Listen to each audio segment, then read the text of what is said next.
Argentina just announced they fully repaid the billions they borrowed from the US just a few months ago. Well, that was fast. That's the whole intro. This is just a shorter video. Let's get into it.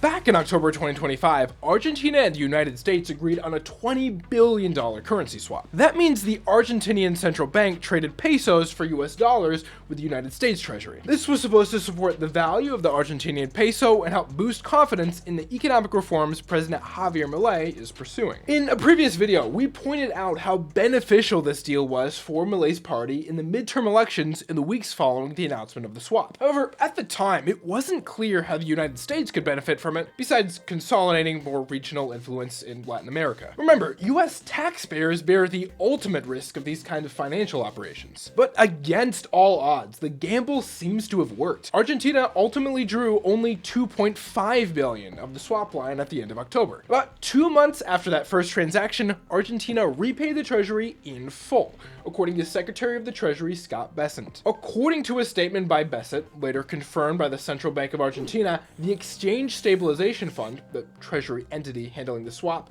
currently doesn't have any Argentinian pesos. Bessent also praised how quickly the repayment took place, calling it a tremendous win for Argentina's financial stability. Furthermore, it looks like the US netted millions of dollars from this deal, although official reports haven't yet confirmed exactly how much money was made. The official terms and conditions of the swap line have not yet been fully disclosed by the US or Argentina. However, even if no outstanding obligations remain between the two countries, it's fair to assume that the swap line will remain open if Argentina were to need it. After all, Bessent has described his own support of Milei as enthusiastic. Argentina, on the other hand, isn't necessarily better off after repaying the swap. Even though the Central Bank of Argentina confirmed the repayment, it didn't specify where the money came from. Looking at the central bank's weekly financial statements, it appears the swap was paid with another loan, possibly from another international entity. So Argentina may have stabilized its financial and currency markets, but that's not enough for them. Going forward, it's going to be critical that this stability actually leads toward real growth for the country,